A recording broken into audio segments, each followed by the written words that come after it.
ನಮಸ್ಕಾರ ವೀಕ್ಷಕರೇ, ಯೋಗವನ ಬೆಟ್ಟದ ಮನೆಮದ್ದು ಕಾರ್ಯಕ್ರಮಕ್ಕೆ ತಮಗೆಲ್ಲರಿಗೂ ಸ್ವಾಗತ. ಪ್ರತಿದಿನದಂತೆ ಹಲವಾರು ವಿಚಾರಗಳನ್ನು ತಾವು ತಿಳಿತಾ ಬಂದಿದ್ದೀರಾ. ಪ್ರತಿದಿನ ಈ ಒಂದು ಕಾರ್ಯಕ್ರಮವನ್ನು ವೀಕ್ಷಿಸ್ತಾ ಇದ್ದೀರಾ. ನಿಮ್ಮ ಮನೆಯಲ್ಲೂ ಕೂಡ ಸಾಕಷ್ಟು ಬದಲಾವಣೆಗಳನ್ನು ತಂದುಕೊಳ್ತಾ ಇದ್ದೀರಾ ಅಂತ ನಾನು ಭಾವಿಸ್ತೀನಿ. ಅದೇ ರೀತಿ ಇವತ್ತಿನ ಸಂಚಿಕೆ ಒಂದು ವಿಶೇಷವಾಗಿದೆ. ಸಾಮಾನ್ಯವಾಗಿ ಪುರುಷರಲ್ಲಿ ಇತ್ತೀಚೆಗೆ ದೊಡ್ಡ ಸಮಸ್ಯೆಯನ್ನು ತಂದಿರತಕ್ಕಂಥ ಈ ಒಂದು ಸಮಸ್ಯೆ ಪುರುಷ ಲೋಕವನ್ನೇ ಅಲ್ಲೋಲ ಕಲ್ಲೋಲ ಮಾಡ್ತಾ ಇದೆ ಅಂತ ಹೇಳಿದ್ರೆ ತಪ್ಪಾಗೋದಿಲ್ಲ. ಚಿಕ್ಕ ವಯಸ್ಸಿನಲ್ಲೇ ಯಾಕೆ ಈ ಸಮಸ್ಯೆಗೆ ಬಲಿಯಾಗ್ತಿದ್ದಾರೆ ಪುರುಷರು, ಇದನ್ನು ನೀವು ತಿಳ್ಕೊಳ್ಬೇಕಂದ್ರೆ ಇವತ್ತಿನ ಸಂಚಿಕೆಯಲ್ಲಿ ನಾವು ಮಾತಾಡೋಕೆ ಹೊರಟಿರೋ ವಿಚಾರ ಪುರುಷತ್ವದ ಸಮಸ್ಯೆ ಅಥವಾ ಕಾಮಾಸಕ್ತಿ ಅಂತ ಹೇಳ್ತೀವಿ. ಈ ಒಂದು ಶಕ್ತಿಯನ್ನು ಇತ್ತೀಚೆಗೆ ಪುರುಷರು ಬಹುಬೇಗ ಕಳ್ಕೊಳ್ತಾ ಇರಲಿಕ್ಕೆ ಕಾರಣ ಏನು, ಯಾವ ತಪ್ಪಿನಿಂದ ಈ ರೀತಿ ಸಮಸ್ಯೆಗಳು ಉಂಟಾಗ್ತದೆ ಮತ್ತು ಹೆಣ್ಣು ಮಕ್ಕಳ ಬಂಜೆತನಕ್ಕೆ ಕೂಡ ಇದು ಯಾಕೆ ಕಾರಣ ಆಗ್ತದೆ, ಇವೆಲ್ಲದರ ಮಾಹಿತಿಯನ್ನು ತಿಳಿಸುವಂಥ ಪ್ರಯತ್ನ. ಇಲ್ಲಿ ಮುಖ್ಯವಾಗಿ ಈ ಸಮಸ್ಯೆಯ ಮೂಲ ಅಂತ ಹೇಳಿದೆ ಇವತ್ತು ತಪ್ಪುತ್ತಾ ಇರೋ ಒಂದು ಜೀವನ ಶೈಲಿ ಅಂತಲೇ ಹೇಳ್ಬೋದು. ತಪ್ಪಿದ ಜೀವನ ಶೈಲಿ, ಆಹಾರ ಪದ್ಧತಿ ಒಬ್ಬ ವ್ಯಕ್ತಿಯ ಶಕ್ತಿಯನ್ನೇ ಹಾಳು ಮಾಡ್ತಿದೆ ಅಂತ ಹೇಳಿದ್ರೆ ತಪ್ಪಾಗೋದಿಲ್ಲ. ಅಂಥ ಜೀವನ ಶೈಲಿ ಅಂತ ಹೇಳಿದ್ರೆ ತಪ್ಪಿದ ಸಮಯದಲ್ಲಿ ಆಹಾರ ಸೇವನೆ ಅಥವಾ ಆಹಾರವನ್ನು ತಪ್ಪಿಸೋದು. ದಿನದಲ್ಲಿ ಒಂದು ಊಟ ಅಥವಾ ಎರಡು ಊಟ ತಪ್ಪಿಸಿ ಇಡೀ ದಿನದಲ್ಲಿ ನಿಮ್ಮ ದೇಹಕ್ಕೆ ಯಾವುದೇ ರೀತಿಯ ವಿಶ್ರಾಂತಿ ಇಲ್ಲದೆ, ಯಾವುದೇ ರೀತಿ ಪೌಷ್ಟಿಕಾಂಶಗಳಿಲ್ಲದೆ ನಿಮ್ಮ ದೇಹವನ್ನು ವೀಕ್ನೆಸ್ ಅಥವಾ ನಿಶ್ಶಕ್ತಿಗೆ ಒಳಗು ಮಾಡುವಂಥ ಒಂದು ತಪ್ಪು ಇಲ್ಲಿ ಮುಖ್ಯವಾಗಿ ಕಾರಣವಾಗುತ್ತೆ. ಇನ್ನು ಒತ್ತಡದ ಬದುಕು ಅಂತ ಹೇಳ್ಬೋದು, ನಿದ್ರಾಹೀನತೆ ಸಮಸ್ಯೆ, ನಿದ್ರೆಗಟ್ಟು ಕೆಲಸ ಮಾಡೋರು, ಸಾಮಾನ್ಯ ಇತ್ತೀಚಿನ ಸಾಫ್ಟ್ವೇರ್ ಫೀಲ್ಡ್ ಅಂತ ಏನು ಹೇಳ್ತೀವಿ, ಈ ಒಂದು ವೃತ್ತಿ ಜೀವನದಲ್ಲಿ ಹೆಚ್ಚಿನ ಪ್ರಮಾಣದ ಪುರುಷತ್ವದ ಸಮಸ್ಯೆಯನ್ನು ನಾವು ಕಾಡ್ತಾ ಇದ್ದೀವಿ. ಜೊತೆಗೆ ನಮ್ಮ ಬಳಿ ಬರ್ತಕ್ಕಂಥ ಚಿಕಿತ್ಸೆಗೋಸ್ಕರ ಯೋಗವನ ಬೆಟ್ಟಕ್ಕೆ ಬರ್ತಕ್ಕಂಥ ಸಾಕಷ್ಟು ರೋಗಿಗಳಲ್ಲಿ ಮುಖ್ಯವಾಗಿ ಕಾಡುವಂಥ ಈ ಸಮಸ್ಯೆಗೆ ಮೂಲ ನಿದ್ರಾಹೀನತೆ ಅನ್ನೋದು ಹೆಚ್ಚಾಗಿ ಕಾಣ್ತಾ ಇದೆ. ಯಾಕೆಂದರೆ ರಾತ್ರಿ ಪೂರ ನಿದ್ರೆಗೆಟ್ಟು ಕೆಲಸ ಮಾಡೋದು, ಹಗಲಲ್ಲಿ ಸರಿಯಾಗಿ ನಿದ್ರೆ ಮಾಡಲಿಕ್ಕಾಗ್ತಿಲ್ಲ, ಆಹಾರ ಸೇವನೆ ಸರಿಯಾಗಿಲ್ಲ, ಇದರಿಂದ ದೇಹ ಒಂದು ಪಟ್ಟು ಶಕ್ತಿಯನ್ನು ಕಳ್ಕೊತಾ ಇದೆ. ಇದರಿಂದ ಕೂಡ ಒಂದು ಪುರುಷತ್ವ ಅಥವಾ ಕಾಮಾಸಕ್ತಿಯನ್ನು ಮನುಷ್ಯ ಕಳ್ಕೊಳ್ತಾ ಹೋಗ್ತಿದ್ದಾನೆ. ಜೊತೆಗೆ ದುಶ್ಚಟಗಳಿಗೆ ಬಲಿಯಾಗ್ತಕ್ಕಂಥದ್ದು, ಮದ್ಯಪಾನ, ಧೂಮಪಾನ, ತಂಬಾಕು, ಕಾಫಿ, ಟೀ ಕೂಡ ಒಂದು ಚಟ. ಇವನು ಯಾರು ಪ್ರತಿನಿತ್ಯ ಅಧಿಕವಾಗಿ ಈ ಚಟದಲ್ಲಿ ಬಳಲ್ತಾ ಇದ್ದೀರೋ ಇಂಥವ್ರಿಗೂ ಕೂಡ ಈ ಒಂದು ಶಕ್ತಿಹೀನತೆಯನ್ನು ಕಾಡ್ತಾ ಹೋಗ್ತಾ ಇದೆ. ಹಾಗೆ ಆಹಾರಗಳಲ್ಲಿ ಆಯ್ದಿಟ್ಟು ತಿನ್ನುವಂಥ ಅಭ್ಯಾಸಗಳು, ಕೆಲವೊಂದು ಉಪಯುಕ್ತವಾಗುವಂಥ ಅಂಶಗಳನ್ನು ಪಕ್ಕಕ್ಕೆ ಸರಿಸಿ ಬೇಡದೇ ಇರೋ ಆಹಾರಗಳನ್ನು ತಿನ್ನೋ ಅಭ್ಯಾಸಗಳು ಇತ್ತೀಚೆಗೆ ಹೆಚ್ಚಾಗ್ತದೆ. ಇದು ಚಿಕ್ಕ ಗಂಡು ಮಕ್ಕಳಿಂದ ಶುರುವಾದಂಥದ್ದು ವಯಸ್ಸಾಗಿರೋ ತನಕ ಅದು ಮುಂದುವರಿಸ್ಕೊಂಡು ಹೋಗ್ತೀರಾ. ಯಾವೆಲ್ಲ ಮಕ್ಕಳು ಇತ್ತೀಚೆಗೆ ಆಹಾರದಲ್ಲಿ ತರಕಾರಿಗಳನ್ನು ಆಯ್ದಿಟ್ಟು ತಿನ್ನೋ ಅಭ್ಯಾಸ ಮಾಡ್ತಿದ್ದಾರೆ, ಹಣ್ಣುಗಳನ್ನು ಸೇವಿಸ್ತಾ ಇಲ್ಲ, ನೀರು ಸರಿಯಾಗಿ ಕುಡಿತಾ ಇಲ್ಲ, ಹಾಲನ್ನು ಉತ್ಪನ್ನವನ್ನು ನಿಲ್ಲಿಸ್ತಾ ಇದ್ದೀರಾ, ಇಂಥ ಗಂಡು ಮಕ್ಕಳು ಚಿಕ್ಕವರಿದ್ದರೂ ಕೂಡ ಅವರಿಗೆ ಇವಾಗಲಿಂದನೇ ನೀವು ಅಭ್ಯಾಸವನ್ನು ಮಾಡಿಸ್ಬೇಕಾಗತ್ತೆ.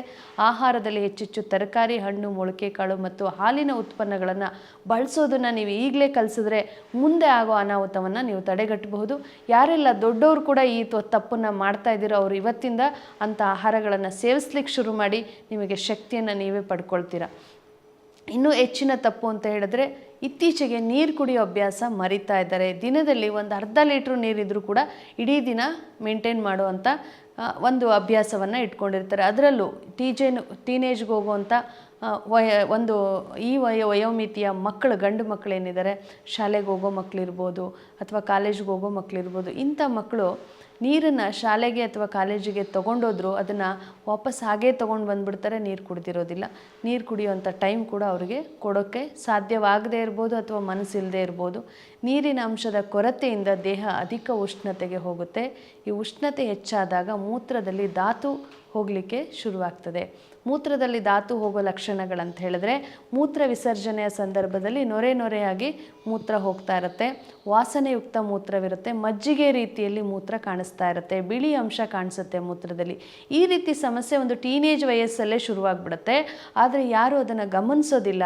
ಚಿಕ್ಕ ವಯಸ್ಸಲ್ಲೇ ದೇಹದ ಅಧಿಕ ಉಷ್ಣತೆಯಿಂದ ಶುರುವಾದಂಥ ಈ ಸಮಸ್ಯೆ ಆ ಧಾತು ನಷ್ಟದಿಂದ ಆ ವ್ಯಕ್ತಿಯಲ್ಲಿ ಒಂದು ರೀತಿಯ ವೀಕ್ನೆಸ್ಸನ್ನು ನಾವು ನೋಡಬೇಕಾಗತ್ತೆ, ವೀರ್ಯಾಣು ಕೊರತೆಯನ್ನು ನೋಡಬೇಕಾಗತ್ತೆ. ಇದರಿಂದ ಇದರಿಂದ ಕೂಡ ಪುರುಷತ್ವದ ಸಮಸ್ಯೆ, ಕಾಮಾಸಕ್ತಿಯನ್ನು ಕಳ್ಕೊಳ್ಳುವಂಥ ಸಾಧ್ಯತೆ ಹೆಚ್ಚಾಗಿರ್ತದೆ. ಆ ವ್ಯಕ್ತಿ ಮದುವೆಯ ವಯಸ್ಸಿಗೆ ಬರೋಷ್ಟರಲ್ಲಿ ತನ್ನ ಶಕ್ತಿಯನ್ನು ಕಳ್ಕೊಂಡಿರ್ತಾರೆ. ಇದು ಒಂದು ಮುಖ್ಯ ಕಾರಣವಾಗ್ತದೆ. ಜೊತೆಗೆ ಯಾವ ವ್ಯಕ್ತಿ ಈ ರೀತಿಯ ವಿಚಾರದಲ್ಲಿ ದುಡುಕಿದ ನಿರ್ಧಾರಗಳನ್ನು ಮಾಡ್ತಾ, ತಪ್ಪುಗಳನ್ನು ಮಾಡ್ತಾ, ಸ್ವಪ್ನ ಸ್ಖಲನ ಅಥವಾ ರಾತ್ರಿ ಸ್ಖಲನ ಅಥವಾ ಸ್ವಯಂ ಸ್ಖಲನ ಇವುಗಳನ್ನು ಯಾವ ವ್ಯಕ್ತಿ ಅಭ್ಯಾಸದಲ್ಲಿ ಇಟ್ಕೊಳ್ತಾರೋ ಅವ್ರಿಗೂ ಕೂಡ ಈ ರೀತಿ ಸಮಸ್ಯೆ ಹೆಚ್ಚಾಗಿ ಕಾಡ್ತಾ ಹೋಗುತ್ತೆ. ಹಾಗಾಗಿ ವಯಸ್ಸಿಗೆ ತಕ್ಕಂಥ ಬದಲಾವಣೆಗಳನ್ನು ನಾವು ನೋಡ್ತಾ, ದೇಹಕ್ಕೆ ಬೇಕಾಗಿರುವಂಥ ಪೌಷ್ಟಿಕಾಂಶಗಳನ್ನು ಕೊಡ್ತಾ ಒಳ್ಳೆಯ ರೀತಿಯ ಜೀವನವನ್ನು ಸಾಗಿಸಿದ್ರೆ ಖಂಡಿತವಾಗ್ಲೂ ಇಂಥದ್ದೊಂದು ಸಮಸ್ಯೆ ನೀವು ನೋಡ್ಲಿಕ್ಕೆ ಸಾಧ್ಯ ಇಲ್ಲ.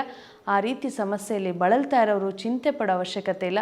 ಕೆಲವೇ ದಿನಗಳ ಚಿಕಿತ್ಸೆಯಲ್ಲಿ ಈ ಸಮಸ್ಯೆಯಿಂದ ನೀವು ಹೊರಗೆ ಬರಬಹುದು. ಯಾವುದೇ ರೀತಿಯ ಮಾನಸಿಕ ಖಿನ್ನತೆಯ ಸಮಸ್ಯೆಗಳಿರಬಹುದು ಅಥವಾ ಈ ಒಂದು ತಪ್ಪುಗಳನ್ನು ಮಾಡುವಾಗ ನನಗೆ ಅರಿವಿಲ್ಲದೆ ಆಗ್ತಾ ಇದೆ, ನನಗೆ ಅದನ್ನು ಕಂಟ್ರೋಲ್ ಮಾಡೋ ಶಕ್ತಿ ನನ್ನಲ್ಲಿ ಇಲ್ಲದೆ ಇರೋದ್ರಿಂದ ನನಗೆ ಈ ಸಮಸ್ಯೆ ಆಗ್ತಿದೆ ಅನ್ನೋ ವ್ಯಕ್ತಿಗಳಿದ್ರೂ ಕೂಡ ಅದಕ್ಕೆ ಚಿಂತೆ ಪಡೋ ಅವಶ್ಯಕತೆ ಇಲ್ಲ. ಉತ್ತಮ ಚಿಕಿತ್ಸೆ ಯೋಗವನ ಬೆಟ್ಟದ ಚಿಕಿತ್ಸೆ ಆಗುತ್ತೆ. ನಿಮಗೆ ಕೆಲವೇ ತಿಂಗಳಲ್ಲಿ ಈ ಒಂದು ಸಮಸ್ಯೆಯಿಂದ ಹೊರಗೆ ಬರಲಿಕ್ಕೆ ನಿಮಗೆ ದಾರಿ ಸಿಗುತ್ತೆ. ಇನ್ನು ಈ ಒಂದು ಸಮಸ್ಯೆಗೆ ಮನೆಮದ್ದುಗಳು ಏನು ಮಾಡ್ಕೊಳ್ಬೋದು? ಯಾಕಂದರೆ ಎಲ್ಲ ಸಂದರ್ಭಗಳಲ್ಲೂ ಚಿಕಿತ್ಸೆ ಅವಶ್ಯಕತೆ ಇರೋದಿಲ್ಲ. ಚಿಕ್ಕ ಪುಟ್ಟ ಸಮಸ್ಯೆಗಳನ್ನು ನೀವು ಮನೆಯಲ್ಲೇ ಸರಿಪಡಿಸ್ಕೊಳ್ಬೋದು. ಇದರಿಂದ ಈ ಒಂದು ಮನೆಮದ್ದುಗಳು ನಿಮಗೆ ಸಹಾಯ ಮಾಡಬಹುದು.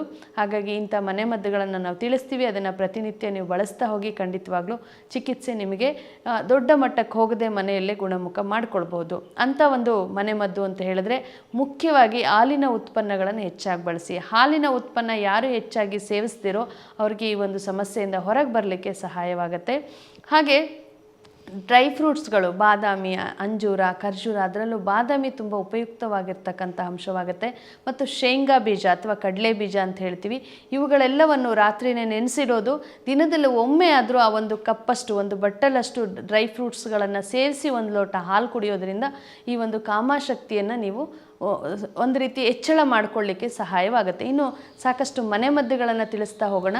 ಅದರಲ್ಲಿ ಮನೆಮದ್ದುಗಳಂತ ಹೇಳಿದ್ರೆ ತುಳಸಿ ಬೇರಿನ ಚೂರ್ಣ, ಇದು ತುಳಸಿ ಗಿಡ ನೋಡ್ತೀವಿ, ಅದರ ಬೇರನ್ನು ತೆಗೆದುಕೊಳ್ಬೇಕು, ಅದನ್ನು ತೊಳೆದು ಒಣಗಿಸಿ ಚೂರ್ಣ ಮಾಡಿಟ್ಕೊಳ್ಳಿ. ಅಥವಾ ತುಳಸಿ ಬೀಜದ ಚೂರ್ಣವನ್ನಾದರೂ ಇಟ್ಕೊಳ್ಬೋದು. ತುಳಸಿ ಬೇರಿನ ಚೂರ್ಣ ಅಥವಾ ತುಳಸಿ ಬೀಜದ ಚೂರ್ಣವನ್ನು ಬೆಲ್ಲದೊಂದಿಗೆ ಸೇವಿಸಿದ್ರೆ ವೀರ್ಯ ವೃದ್ಧಿ ಆಗಲಿಕ್ಕೆ ಇದು ಸಹಾಯವಾಗುತ್ತೆ.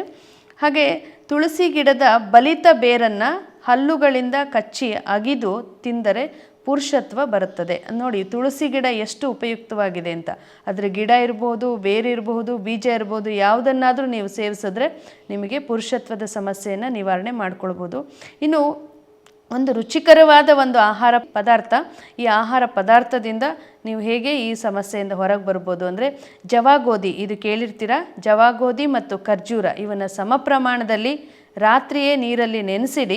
ಬೆಳಗ್ಗೆ ಅದನ್ನು ದೋಸೆ ಹಿಟ್ಟಿನ ಅದಕ್ಕೆ ರುಬ್ಕೊಳ್ಳಿ. ಜವಾಗೋಧಿ ಮತ್ತು ಖರ್ಜೂರವನ್ನು ರಾತ್ರಿ ನೆನೆಸಿಟ್ಟು ಬೆಳಗ್ಗೆ ದೋಸೆ ಹಿಟ್ಟಿನ ಅದಕ್ಕೆ ರುಬ್ಬಿ ಬಿಸಿ ಮಾಡಿ ಹಾಲು, ಕಲ್ಲುಸಕ್ಕರೆ ಮತ್ತು ತುಪ್ಪದಲ್ಲಿ ಹುರಿದ ದ್ರಾಕ್ಷಿ, ಗೋಡಂಬಿ, ಚಿಟಕಿ ಏಲಕ್ಕಿ ಪುಡಿ ಸೇರಿಸಿ ಇದನ್ನು ಪಾಯಸ ಮಾಡಿ ದಿನಕ್ಕೆ 2 ಬಾರಿ ಸೇವಿಸಿದ್ರೆ ನೋಡಿ ಎಷ್ಟು ರುಚಿಕರವಾದ ಮನೆಮದ್ದು ಇದು. ಇಂಥ ಪಾಯಸವನ್ನು ದಿನ 2 ಬಾರಿ ಸೇವಿಸಿದ್ದೆ ಆದರೆ ನಿಮ್ಮ ಪುರುಷತ್ವದ ಸಮಸ್ಯೆಯಿಂದ ಹೊರಗೆ ಬರ್ಬೋದು.